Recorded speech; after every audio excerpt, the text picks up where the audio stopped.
Well, hello everybody. Welcome to the Coach Nofri Show for Week 8 of the college football season. And as always, joined here every week by the head coach, Mark Nofri. And Coach, obviously, Dartmouth is a great team, and they showed it the other night in Hanover, New Hampshire, a 42-0 win. What do you take away from a game like that, playing against a team that has got it clicking in all facets of the game? You go up against them with conference play around the corner. What do you take away from the last game of non-conference play? Well, obviously, we didn't play our best football. I give a lot of credit to Dartmouth. I mean, they're a very good football team, probably the best team we've seen this year, maybe the best team in the Ivy League. I mean, I played 3 teams in the Ivy League, and I think they're watching the film. They're probably the best one in the Ivies. And we went up there with a plan, and obviously, we didn't execute to the liking that I would have liked. But our kids, I think, competed. Seems like we started slow again on offense and defense in the first half and didn't play as hard and kind of made some mistakes with communication and some other penalties, which kind of put us in a hole a little bit. But second half, the kids competed. I liked their energy throughout the game. Third and fourth quarter, they continued to play hard, and the communication got better. And in the second half, we didn't have any penalties, so that was a positive. But again, now you're looking at conference play. You wanted to get that win against another non-conference opponent heading in to conference play to get a little steam going, I guess. But we'll be all right. We just need to go back and hopefully get some of our guys back that have been banged up a little bit, and we continue to play like we did against the first 3 teams we opened up with. I mean, you go back and you look at the Lafayette, Bucknell, and Wagner games, and I want to see that type of team this week versus Central.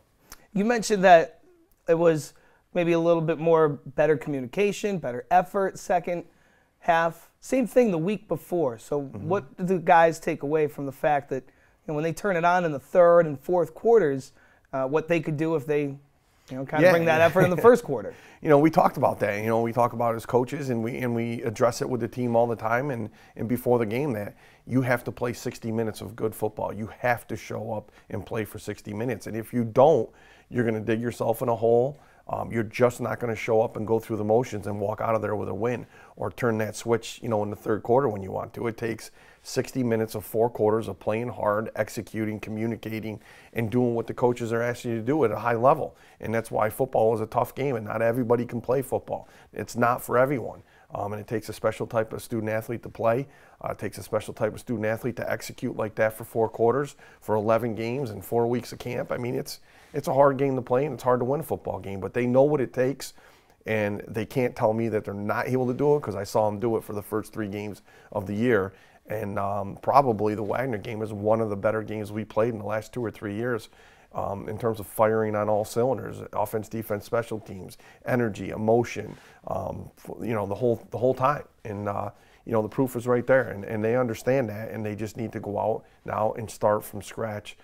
Quarter 1, play 1, and play for 60 minutes. The nice thing, though, is that it's as though the calendar turns going into this week against CCSU, and the calendar turns with you 1-0 in conference play. You get Central Connecticut this week. The benefit of having 3 outstanding wins to start the year, the adversity of 3 straight losses. How do you kind of blend that all together and refocus for the biggest games of the year, CCSU coming up in New Britain this weekend? Yeah, we talked about it, and our focus right now can't be on Saturday night and what happened or what happened the last 2 weeks or 5 weeks prior to that, even the wins. We have to look at Central Connecticut that obviously they're the defending champs. They were picked to finish first in the conference again this year. They've won 8 straight NEC conference games dating back to last year. Coach Rossamano's done a great job up there. They got very good players. The quarterback's all conference. They got a good running back. The corner's all conference. I mean, they're a good football team. And for us to win, we have to look back and say, okay, how did we win the first 3 games? What did we do? And all sides, both sides of the ball and all facets of the game. How did we prepare during the week of practice? How did we prepare on the days that we're lifting in season? Did we watch enough film? Are we meeting with the kids and making sure that the communication is there?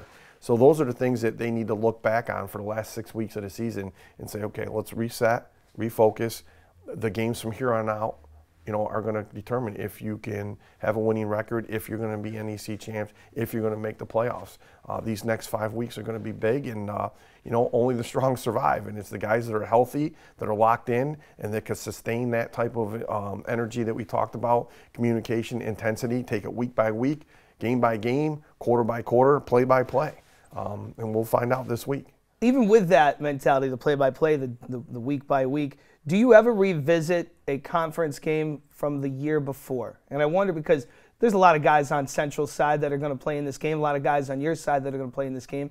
And that was a winnable game last year. It was some turnovers that hurt, but you were right in there against the conference champs last year. Do you ever revisit that at all and say, hey, let's use some knowledge from last year's game for this year's? I mean, we'll go back and we'll look at the film and some of the things that we were successful using, and some of the things that weren't very successful. But once last year is over, you don't want to go back and rehash that. It's the same thing when we won in 13 and 14.